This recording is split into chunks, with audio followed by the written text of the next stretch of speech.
take the time that I do have to share a little bit about our strategic plan, sort of how we got here and what's contained in it. My goal is to inform you, not to bore you, so I'm going to keep this as high level as I can and kind of walk you through some of the content and some of the rationale. I did have a PowerPoint, so what I'm going to do is commit to sending the information to you via email and posting it other places so that you have access to it. So you'll have to just kind of bear with me as I go through it. But for those of you that haven't met me, I've met most. My name is Jeff Papia. I am the Chief Strategy Officer here at OLV Human Services. I have had the honor of working here for the past year, it'll be a year in June. And then prior to that was a member of the Board of Trustees, which is to say I was a volunteer for about 5 years, 5.5 years prior to this point. One of the things that's really near and dear to my heart or important to me personally is gratitude. And I always like to start by extending that gratitude. Gratitude to all of you for the work that you do each and every day, especially for those things that you do unseen, unnoticed, perhaps unthanked. You are what's most important about this agency because there's no better way to care for those we serve than to care for those who serve. So I really, really appreciate you being here and extending your time. I was thinking it might be fun before I start sort of chatting at you to throw one curveball at you. I would love, just for the sake of the room, and maybe if we can find 2 brave people who would be willing to tell us something good that happened for a client or an individual that you serve. Some meaningful outcome, some success, something good. Yeah, perfect.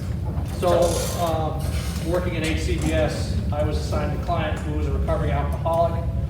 Never had anything more than a job in food service, which is not a knock on food service and all, but it's not what he saw himself doing the rest of his life. He's in his early, mid-50s, wants to get involved in human services. So he was assigned to me. The first thing we did that he didn't think he could get through was we got him his New York State peer mentor certification. Tomorrow, he is walking at ECC with his associate's degree in human services. He just finished his first semester at Buffalo State College in human services. He did an internship at Compass House and they wanted to hire him on the spot. He said when he's done with his bachelor's degree, he's going to call me and see if there's a spot for him here.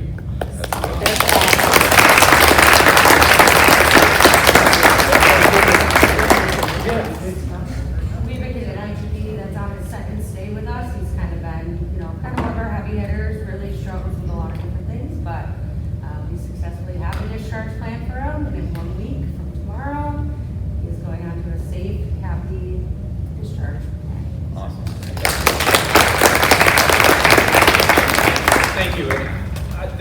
Starting there is intentional because so much of what you're going to hear me talking about is, the outcomes, the impact, the success of those, the health and the wellness of those that we serve. Because at the end of the day, that's why we're here. That's what we do. I think that's what gets us out of bed in the morning. That's what makes it a joy to come here and to be with you all today. So there's really 4 kind of questions that I want to answer for all of you as we go through this. And you'll have to forgive me for looking at my notes. Why have a strategic plan? Why have one at all? Why does it matter? In other words, what impact does it have on you and what difference does it make to your life? What's in the strategic plan? And then how do you get involved? What will it mean for you moving forward? So why have a strategic plan? As you all know, the turbulence and the challenges that just we face as a society and culturally, but with political shifts and budgets and legislation, there's constant movement and change, and it can be very easy in a sort of landscape like that to be knocked around and shifted if you don't have that lighthouse, that port in the storm, that thing that you can see out in the distance that sort of keeps you moving and keeps you headed in the right direction as the waves become turbulent. A strategic plan is the thing that anchors you in the midst of those changes. Of course, it's always fluid and little things change, but to have a destination in mind as you go forth on the journey, that's really the point of it. And it's also an effort for any community and any organization to be thinking about its future. We're constantly dealing with the moment, right? We're always in the moment.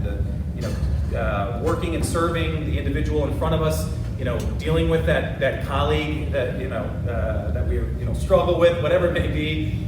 You need something to keep your eyes out into the distance. And the strategic plan is that for this organization. It's future focused and gives us a sort of a compass that will help steer us as things become challenging and turbulent, which they always are. Why does it matter? It matters for you, I would say, for sort of 5 reasons. One is, I'd like to think that all of us want to be working for an agency that hasn't just been here for 100 years, but has every intention of being here for another 100 years, right? We are constantly thinking about persisting, sustaining, and going forward, and want to give and assure all of you that it is our hope, our goal, and our desire to make sure that the legacy of Father Baker and the good work of OLV Human Services is here well beyond the next 5 years, 10 years. We want to be thinking far into the future, and so it's to provide that sense of stability and sustainability. The second reason why I think it's important, and what you'll hear me talk about in a second, is it's all about our clients, the individuals we serve. And in the sense that our strategic plan focuses on impact and outcomes, right? We don't want to just provide a service. We don't want to just work with people. We want to do it well. We want to think about those stories that we just heard. Always be thinking about client success and client outcomes and impact. We know that we do good work. We want everyone else in the community to know it as well. And that's the third reason why the strategic plan matters, is because we don't want to be the best kept secret in Western New York, right? And we don't want to just be known historically as the place where the Baker's boys went. We want people to know that there are passionate and dedicated people that are transforming lives here every single day, doing very, very challenging work, but very rewarding work. And we want our community to be aware of that, so that we are known for being premier in behavioral health services. Fourthly, we want to have an infrastructure, which is to say we want to have buildings that aren't just housing our services and our care, but buildings that are part of that care, that are warm, that are safe and inviting, buildings that make providing the health and wellness and the continuum of services even better. And we want to have good technology, right? We want to have software systems, and we want to have IT that helps us do our jobs even better, that helps us provide even better care, to make real-time decisions, to have quality information, all for the sake of the people we serve. And then the fifth reason that the strategic plan matters is because you matter. One of the major objectives, which I'll get into in a second, is to have a diverse, engaged, and mission-driven workforce. As I said earlier, it's of course the focus is on those we serve, but no better way to care for them than to care for those who serve. The work that we do day in and day out is very challenging, and no one knows those challenges better than all of you do.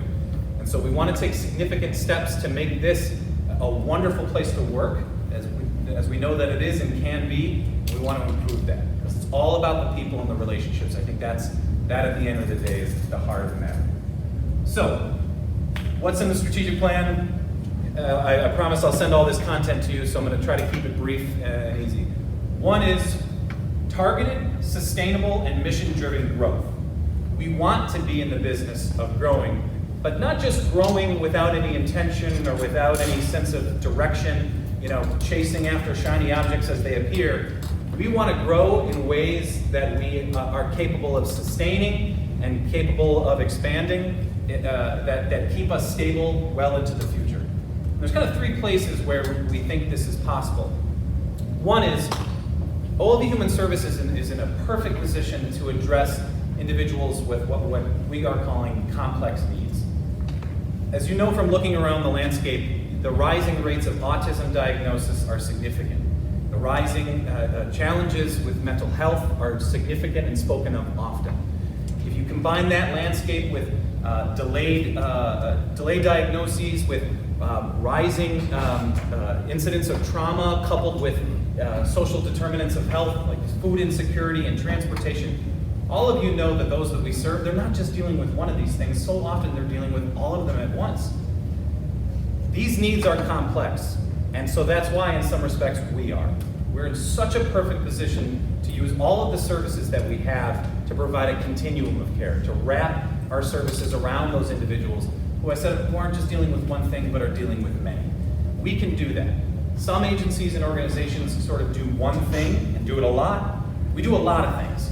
And so what we want to do is take all these different services, what you do and your program does, and weave them together to really wrap them around individuals that need it.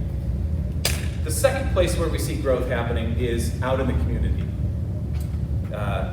I'll sort of give you the football analogy that helps me make sense of this, because I'm a big Bills fan. Sorry, Gunther, if you're in here, or Jay, big Bills fan. The best teams win at home, right? You win your home games. And we want to win at home here in Lackawanna, right? We want to fill 790 with programs. We want to use the space to create a hub of care. We want to fill these buildings with students and with individuals that need our services, but we also want to bring those services out into the community. We don't just want to be in Lackawanna. We want to bring those, our providers and those that provide these services into places and spaces where they're needed, because that's certainly not just Lackawanna. So we're adept, and I think we're poised to help address complex needs.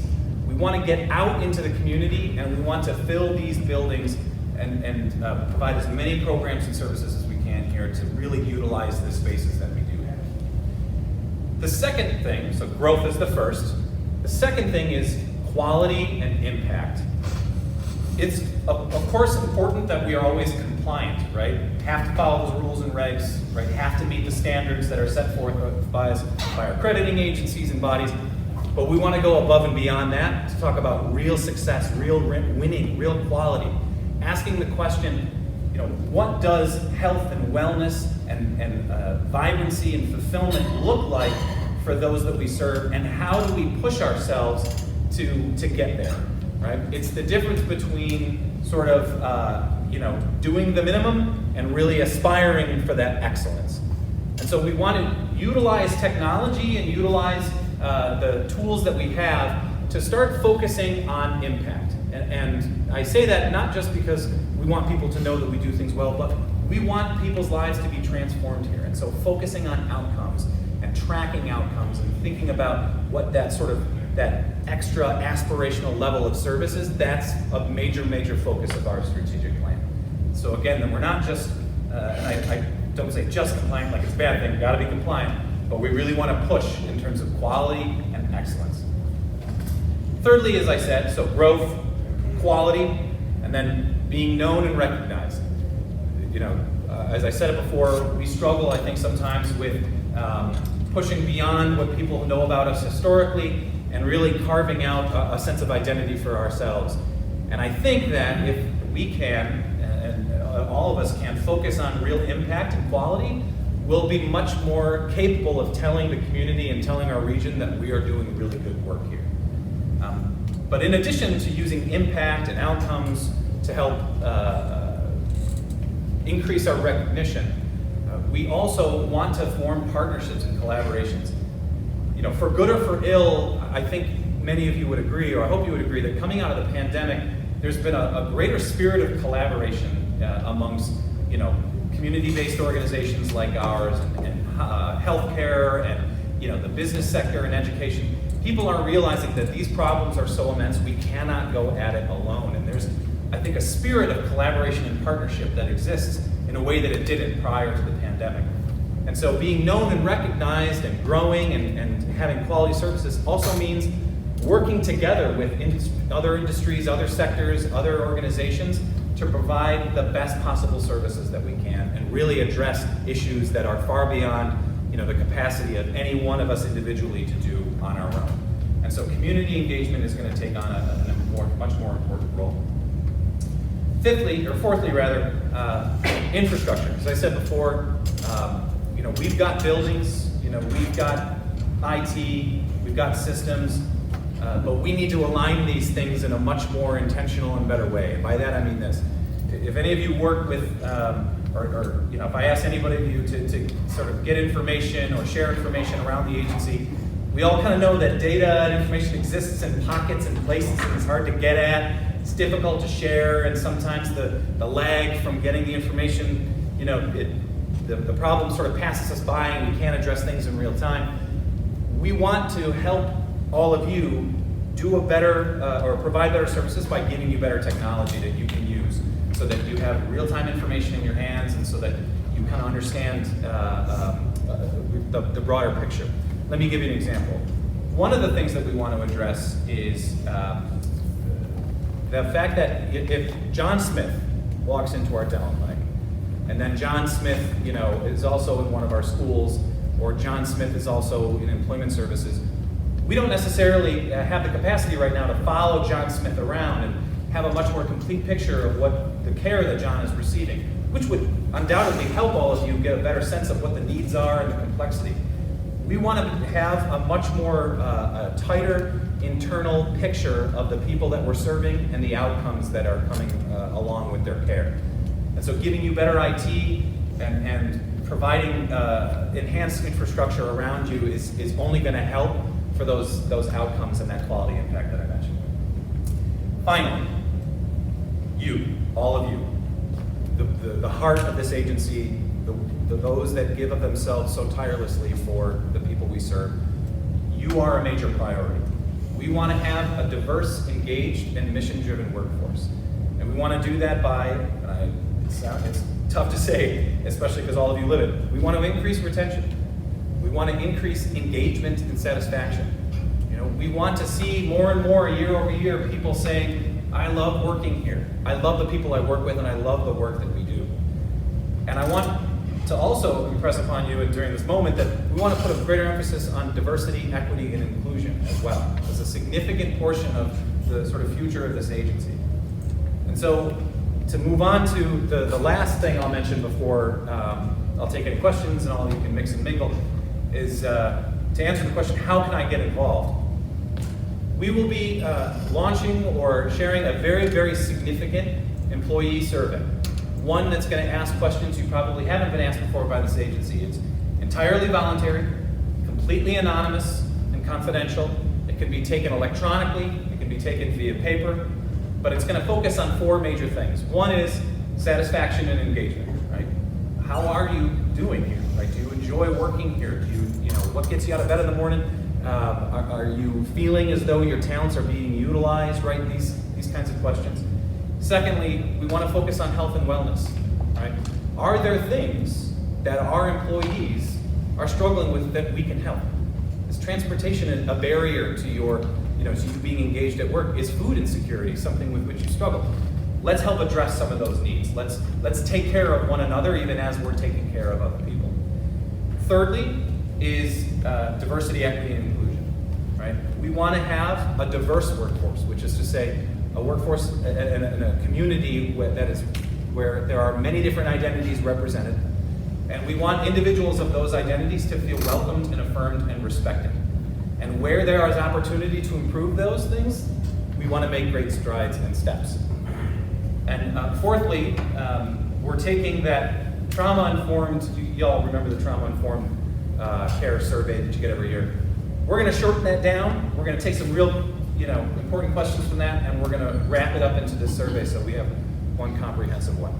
It's coming out in June. Our goal and our intention is to gather from you real meaningful information about how you are doing and what your experience is, so that we can then share that back with you and help develop some ways to make improvements.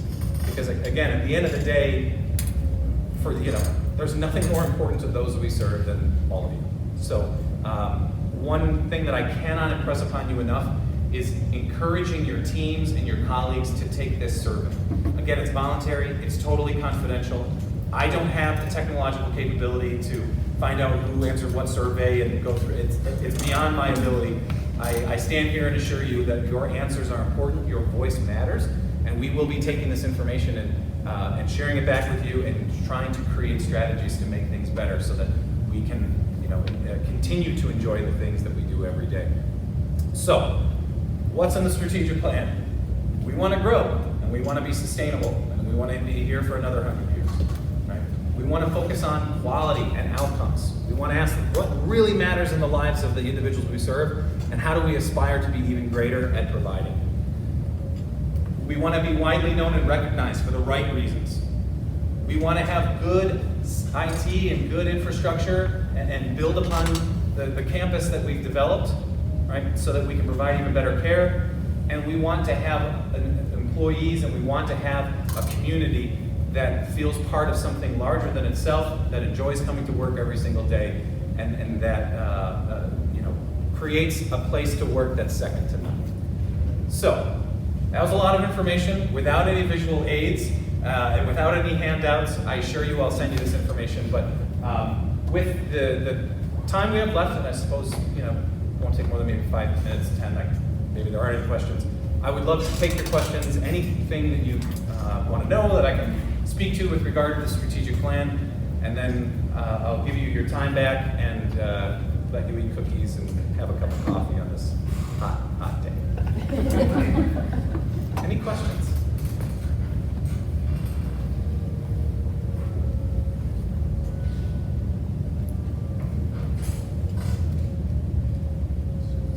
I probably would have had questions if there was visual aid, but. then this was intentional. Yeah. Sorry about that.